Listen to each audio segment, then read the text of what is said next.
Hello guys, അപ്പോൾ നമ്മുടെ subscriber പറഞ്ഞിട്ടുണ്ടായിരുന്നു ഞാൻ റൂട്ടോനെ സാസ്കിനെ കുറിച്ചൊക്കെ ചെയ്യാനായിട്ട് 2 സബ്സ്ക്രൈബർ പറഞ്ഞ്. അപ്പോൾ നമ്മൾ വേറൊരു സബ്സ്ക്രൈബർ പറഞ്ഞായിരുന്നു ഒരു വീഡിയോയിൽ ഫുൾ ക്യാരക്ടർ വെച്ച് ചെയ്യാനായിട്ട്. അപ്പോൾ നമ്മൾ ഇന്ന് ആ 2 ക്യാരക്ടറിനെ കുറിച്ച് ചെയ്യുന്നുള്ളൂ. അടുത്ത വീഡിയോയിൽ അടുത്ത 5-6 ക്യാരക്ടറിനെ കുറിച്ച് ചെയ്യുന്നതായിരിക്കും. അപ്പോൾ നമുക്ക് വീഡിയോയിലോട്ട് കടന്നാലോ. കൊനോഹാഗാകുറെ എന്ന ഗ്രാമത്തിലാണ് നരുട്ടോ ജീവിക്കുന്നത്. നരുട്ടോ ജനിച്ച ദിവസം നയൻ ടേൽസ് എന്ന ഒരു ഭീകര രാക്ഷസ കുറുക്കൻ ഗ്രാമം ആക്രമിച്ചു. ഗ്രാമത്തലവനായ ഫോർത്ത് ഹോക്കേജ് 4 ഹോക്കേജ് തന്റെ ജീവൻ ബലി നൽകി ആ രാക്ഷസനെ നരുട്ടോ എന്ന കുഞ്ഞുവാവയുടെ ശരീരത്തിൽ തളച്ചിട്ടു. പ്രധാന പോയിന്റുകൾ: ഒറ്റപ്പെടൽ. തന്റെ ഉള്ളിൽ ഒരു രാക്ഷസനുണ്ടെന്ന് അറിയാതെയാണ് നരുട്ടോ വളർന്നത്. എന്നാൽ ഗ്രാമവാസികൾ അവനെ ഭയത്തോടെയും വെറുപ്പോടെയും കണ്ടു. ഇതുകാരണം അവന് കൂട്ടുകാരില്ലായിരുന്നു. ലക്ഷ്യം: എല്ലാവരുടെയും അംഗീകാരം നേടാനായി ഗ്രാമത്തിലെ ഏറ്റവും വലിയ പോരാളിയായ ഹോക്കേജ് ആകണമെന്നത് നരുട്ടോയുടെ വലിയ സ്വപ്നമായി മാറി. ടീം 7. നരുട്ടോ ഒരു നിഞ്ചയായി മാറുകയും കഗാഷി എന്ന ഗുരുവിന്റെ കീഴിൽ സാസ്കെ, സാക്കുറ എന്നിവർക്കൊപ്പം ഒരു ടീമായി പ്രവർത്തിക്കാൻ തുടങ്ങുകയും ചെയ്യുന്നു. സാസ്കെയുമായുള്ള സൗഹൃദം. തന്റെ വംശത്തെ കൊന്നൊടുക്കിയ ജ്യേഷ്ഠനോട് പ്രതികാരം ചെയ്യാൻ ഇറങ്ങിത്തിരിച്ചവനാണ് സാസ്കെ.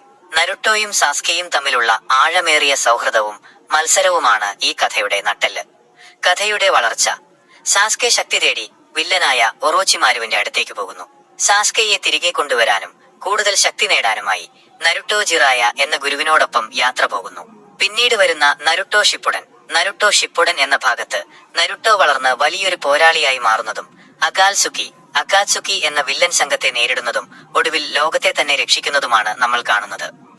ചുരുക്കത്തിൽ, വെറുക്കപ്പെട്ട ഒരു കുട്ടി തന്റെ കഠിനാധ്വാനം കൊണ്ടും ആത്മവിശ്വാസം കൊണ്ടും ഒരു നാടിന്റെ ഹീറോ ആയി മാറുന്ന വൈകാരികമായ യാത്രയാണിത്. നമുക്ക് സാസ്കെയെ കുറിച്ചുള്ളത് കേൾക്കാം. ഹത്യയും പ്രതികാരവും. സസുകയുടെ കുട്ടിക്കാലം വളരെ സന്തോഷകരമായിരുന്നു. എന്നാൽ ഒരു രാത്രിയിൽ അവന്റെ സ്വന്തം ജ്യേഷ്ഠൻ ഇറ്റാച്ചി ഉച്ചീഹ മാതാപിതാക്കൾ ഉൾപ്പെടെയുള്ള വംശത്തിലെ എല്ലാവരെയും കൊന്നൊടുക്കി. സസുകയെ മാത്രം ജീവനോടെ വിട്ടു. ഈ ക്രൂരതയ്ക്ക് പിന്നിലെ കാരണം ചോദിച്ചപ്പോൾ നിനക്കെന്നെ കൊല്ലണമെന്നുണ്ടെങ്കിൽ ശക്തി നേടൂ എന്നായിരുന്നു ഇറ്റാച്ചിയുടെ മറുപടി.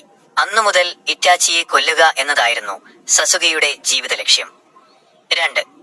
ടീം 7 ഒറോച്ചിമാരുവും. നിഞ്ച അക്കാദമിയിൽ ഒന്നാമനായി സസുകെ മാറി. നരുട്ടോ, സാക്കുറ എന്നിവർക്കൊപ്പം ടീം 7 സസുകെ അംഗമായി.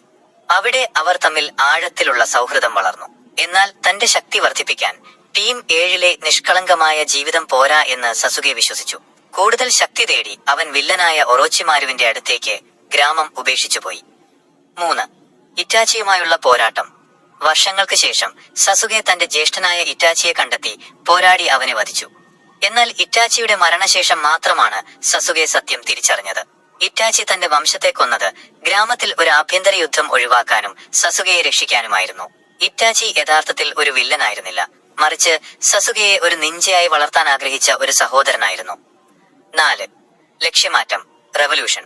സത്യമറിഞ്ഞ സസുകയ്ക്ക് കോണോഹ ഗ്രാമത്തോടും അവിടുത്തെ ഭരണാധികാരികളോടും ദേഷ്യം തോന്നി. ഗ്രാമം നശിപ്പിക്കാൻ അവൻ തീരുമാനിച്ചു. എന്നാൽ 4-ാം നിഞ്ച യുദ്ധത്തിനിടയിൽ മരിച്ചുപോയ മുൻ ഹോക്കഗേമാരുമായി സംസാരിച്ചപ്പോൾ തന്റെ ചിന്താഗതി മാറി. ലോകത്ത് സമാധാനം കൊണ്ടുവരാൻ താൻ ലോകത്തിന്റെ മുഴുവൻ വിദ്വേഷവും ഏറ്റുവാങ്ങുന്ന ഒരു ഏകീകൃത ഭരണാധികാരിയാകണം എന്നവൻ കരുതി. 5. നരുട്ടോയുമായുള്ള അവസാന പോരാട്ടം. സസുകയുടെ ഈ വിപ്ലവം തടയാൻ നരുട്ടോ മുന്നോട്ട് വന്നു. അവർ തമ്മിൽ ചരിത്ര പ്രസിദ്ധമായ പോരാട്ടം നടന്നു. ഒടുവിൽ 2 പേർക്കും ഓരോ കൈകൾ വീതം നഷ്ടപ്പെട്ടു.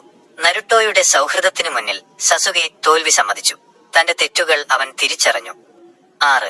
പശ്ചാത്താപത്തിന്റെ പാത, റിഡംഷൻ. യുദ്ധത്തിന് ശേഷം സസുകെ ഗ്രാമത്തിലേക്ക് മടങ്ങിയെങ്കിലും തന്റെ തെറ്റുകൾക്ക് പ്രായശ്ചിത്തം ചെയ്യാൻ ലോകം ചുറ്റാൻ അവൻ തീരുമാനിച്ചു. ഇന്ന് കോണോഹ ഗ്രാമത്തെ നിഴലിൽ നിന്ന് സംരക്ഷിക്കുന്ന സപ്പോർട്ടിംഗ് ഹോക്കഗെ, ഷാഡോ ഹോക്കേജ് ആയി സസുകെ അറിയപ്പെടുന്നു. നിങ്ങൾക്ക് അപ്പൊ ഇന്നത്തെ വീഡിയോ ഇത്രേ ഉള്ളൂ. അപ്പൊ വേറെ ആർക്കെങ്കിലും ഇതേപോലെ റിപ്പോർട്ട് അറിയണമെങ്കിൽ കമന്റ് ബോക്സിൽ രേഖപ്പെടുത്തണം. അപ്പൊ ഇന്നത്തെ വീഡിയോ ഇത്രേ ഉള്ളൂ. Tata, bye bye.